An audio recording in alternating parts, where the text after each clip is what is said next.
I think it is worth going and talking to them in person. Even though the doors are there are locked, they won't be able to get out, right? But if I can talk to Captain Elazar before I get rid of Caspar, maybe I can say, hey, look, if these doors ever open, don't go to life support. Go to the shuttle bay where the guy who was trying to kill you has stopped trying to kill you because he lost his memory for some reason. Don't ask about that. It's really funny. The Geneva Protocols, obvious call out to the Geneva Conventions.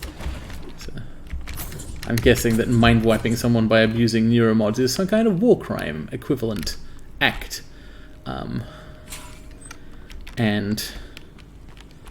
Igwe knows this, but he's like, no, it's okay. He'll just do it anyway. Alright, we're heading to life support, and from there to the cargo bay.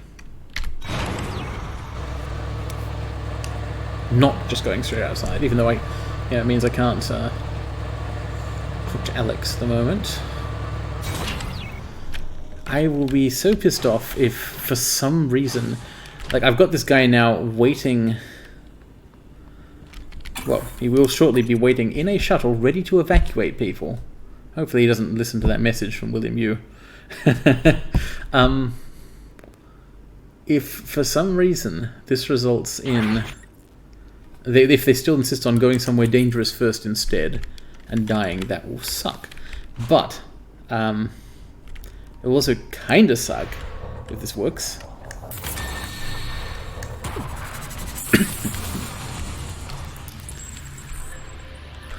The general principle of, like, if you prioritize a series of side quests that do stuff in the game in a certain order, you can get a better outcome because you've, like, prepared for things and made them safe and whatever. Yes, okay, that's fine. Good, even. I like having a game where you can, complete optional objectives to improve... I can't go to the cargo bay because of Caspar.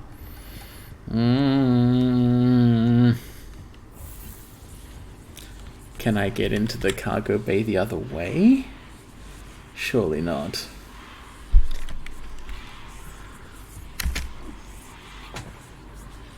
Okay. I will not... So, I will not try even harder to get to the cargo bay unless this once again doesn't pan out. There. Anyway, as I was saying, my objection to this plotline is not the plotline. It is the ludonarrative structure of the game, wherein you do things which seem either irrelevant or good, like steps towards your putative goal, and they, in a way you could not have predicted, result in like a whole bunch of people just being like dead now, because it turns out that if you do this, they will choose to make a bad decision and you have no way to tell them not to do it, even though it's completely unnecessary. But,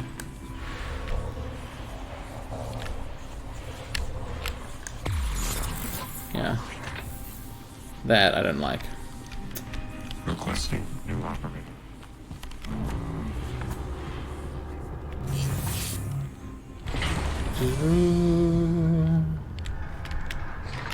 Alright.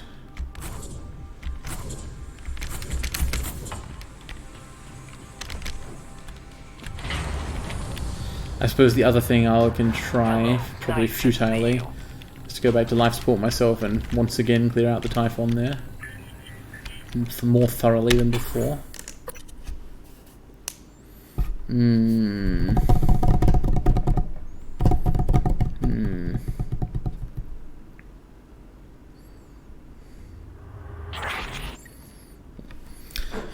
I just don't know whether the game has arbitrarily chosen to kill these people in a way which makes it kind of irritatingly non-responsive to the actual events that happened in the story, or whether it's chosen to condition arbitrarily killing these people on things I do, but in a way which I can't easily predict.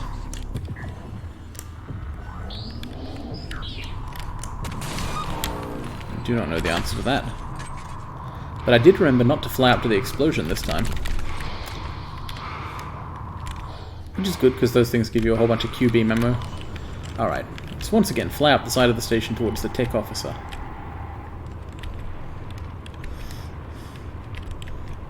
quote officer unquote.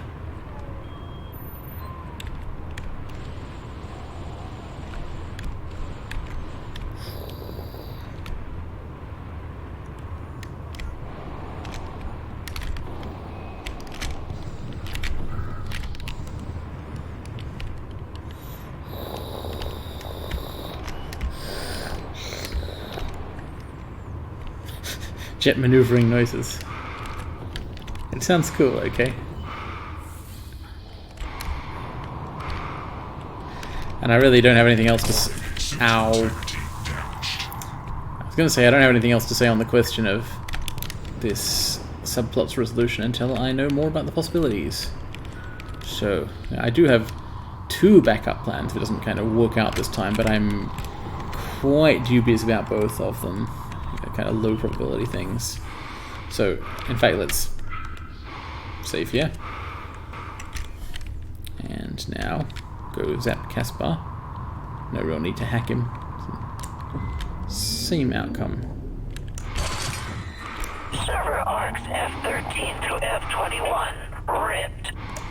Yeah, you get ripped. Doors are working again, Morgan. Nice work. I'm taking what's left of Fuck. my crew to the atmosphere controls and life support. We're going to clear out those shipcat operators and make sure there are no more mishaps with the air on this station. No. Bill populated his entire idiot. crew with customized operators. You made the mistake of... Yeah, I know that family is the most important thing. Hazardous atmosphere conditions. Okay, look. You can also enter the cargo bay through the guts. I'm assuming this simply won't work, right? Because it'll also be locked by Caspar, but maybe and perhaps. So I can go in through the Arboretum airlock here, go through the Arboretum directly to the guts, fly down. I'm going to take a bit of time, but sure, yeah, I'm trying things, not meekly accepting fate.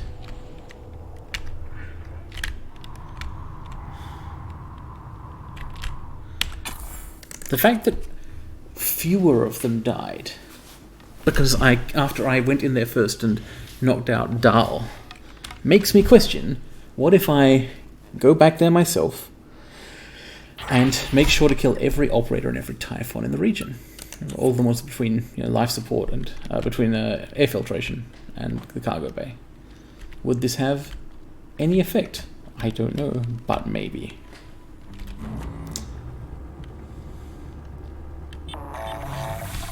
I am exercised. I have opinions on what's going on. Grr. Grr. Alright, all the way through the Arboretum. At least the Nightmare hasn't been hunting me recently.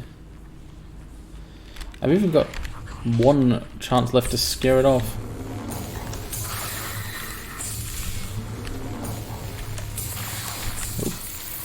Wait, what? Ow. What's happening to me? Electrocution for some reason.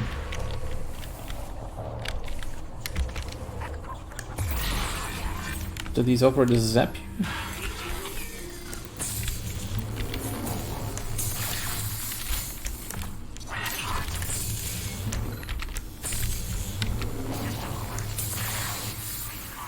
I got him.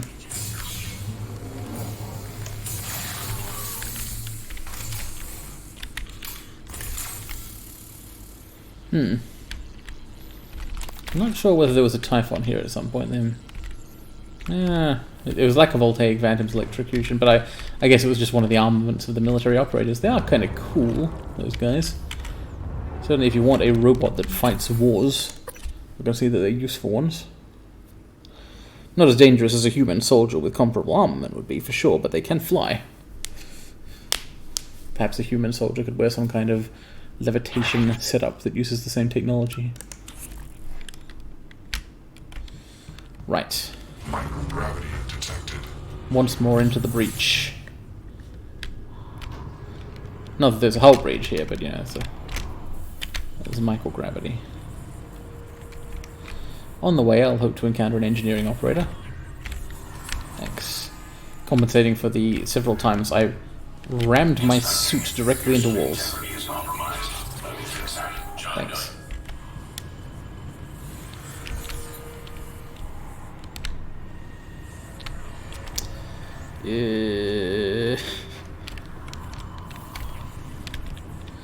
To the cargo bay.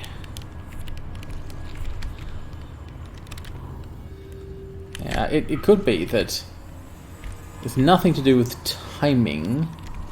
It could be that the more enemies you defeat in air filtration and on the way to air filtration, possibly in some section of the game, the safer the cargo bay crew will be.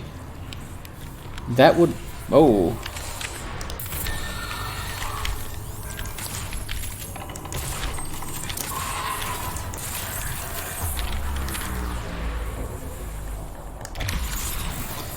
That, I was going to say, would definitely make me happier if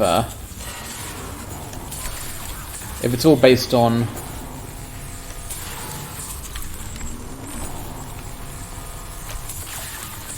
how many enemies you've killed in an area before some guys go there. That's kind of tractable, respectable. Like it's I can live with that. What I would still find very irritating is that it's not. There's this kind of unpredictable thing where, okay, now we're going to this place, and you just don't know that they're going to go and do that, and that if you haven't cleared it out first or whatever, you're in trouble. So, the cargo bay. Will I simply be unable to enter it? I strongly suspect so. Ah, yeah.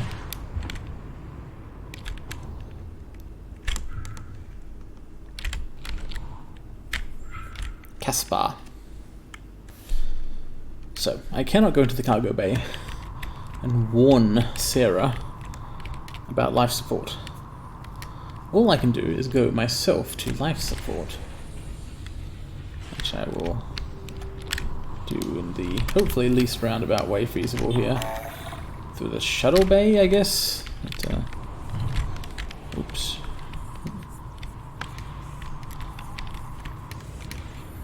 The game's level design is fantastic. It's great, at least. Its systems design is fantastic, like best in class. Like I don't know of a better ImSim than this one. Its plot and world are good, good to great. I like them a lot. The characters are pretty good. Some of the characters are kind of ciphers to some extent, but they fulfill their roles effectively. Shuttle bay. The narrative structure, the way that like you interact with NPCs and actually physically talk to them, and when you can and can't, what that achieves or doesn't, and the way your choices are converted into outcomes, that stuff is not as great. That's not the high point of the game. So here I am in the shuttle bay once again. The lights have gone out again for some reason, even though the lights had come on when Dahl parked here. Shut up. Just shut up. Shut the hell up.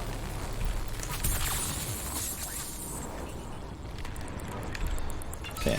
Oi. I'm not interested in being shot at with bullets. I don't want this.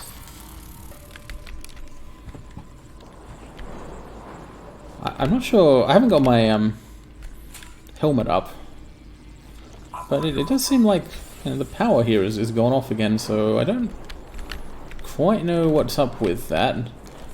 Perhaps Dahl and Igwe have arrived here and done something. Inspecting. Your suit suffered some wear and tear. I'll fix that. Immediately. Not clear.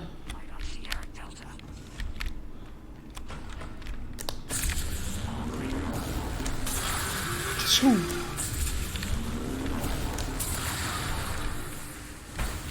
really should blow all of these things up so that they don't get in people's way.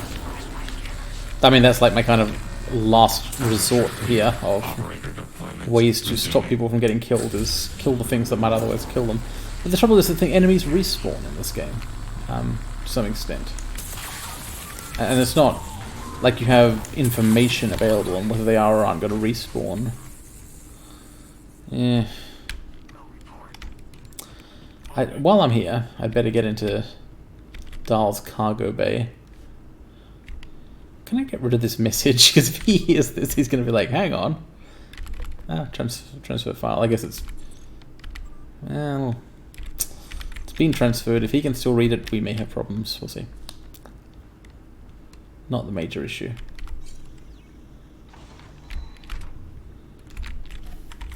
What's this? Recycler charges and neuromods. I like both of those, particularly the neuromods.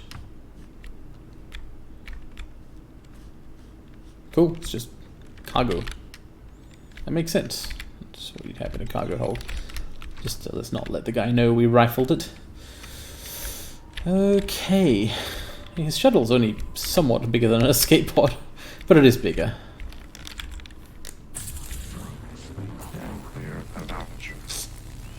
Please stand clear of aperture.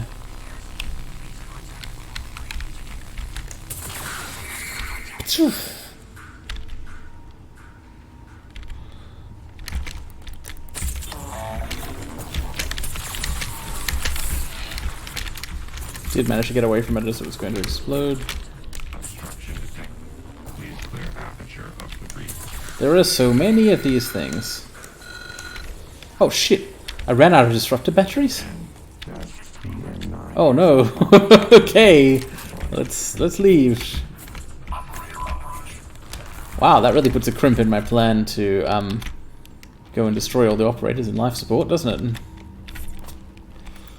I could fabricate some more, and I suppose I will. Not sure how many I'll be able to afford, but some, I would hope. And also, I need to just get better about looting these machines, because they drop batteries as well.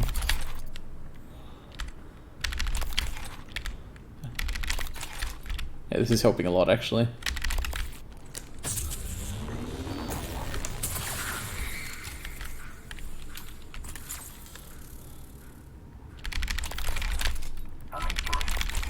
Yeah, I now have quite a lot more than 0.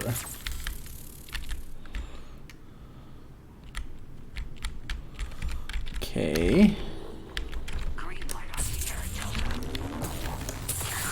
Does a charge shot like that use more than one battery? 30%, 15%. I think maybe it does. Hang on, how have I burned through so much? Oh, so when I pick up like 15 disruptor ammo, is that actually 15% of a battery? Oh dear.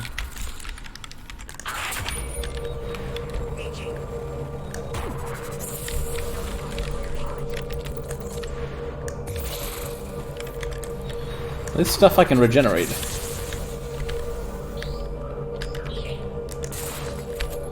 Wow, shotgun is just not very effective here.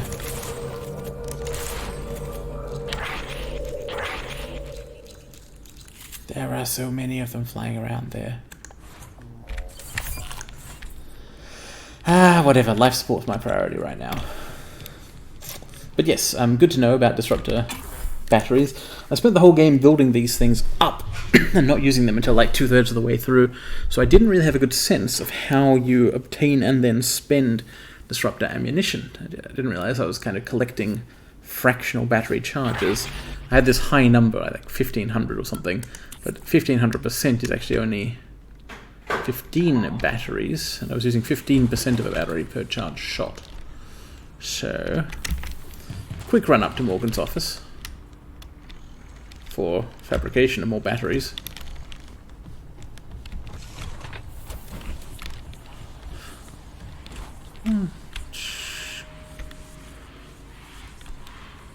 I hope Michaela's able to get out of here to the shuttle bay. Maybe she'd leave now while there's no Typhon down there.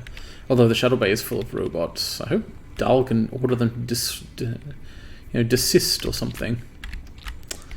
Yeah, Higway's plan is not exactly perfect. It might work, but it's not perfect. I'm still grateful for it.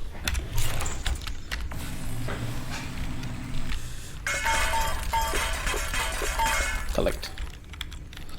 Alright, what do disruptor batteries cost? Right, 2 synthetics. Ugh, my synthetic ammunition. What I gotta do is find a whole bunch of crap and recycle it at some point. If that's my bottleneck for everything. For the disruptor, for weapon upgrade kits, and for neuromods. Speaking of upgrade kits, do I have any? Because I hadn't been using them to preserve the ammo of the disruptor. Recharge rate. Oh no, no I have actually. The shots is that. Well, whatever.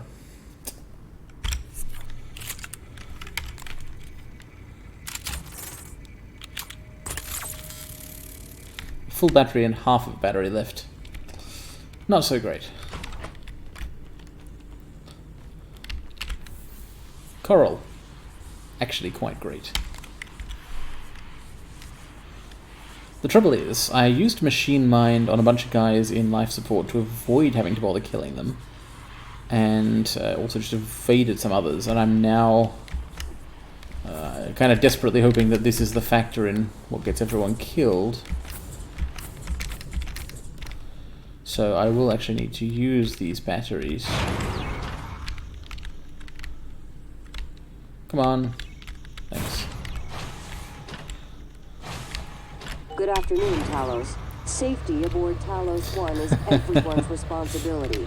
Send all help requests or concerns to security@transtar.talos. I don't think .telos is a real top-level domain name. Okay.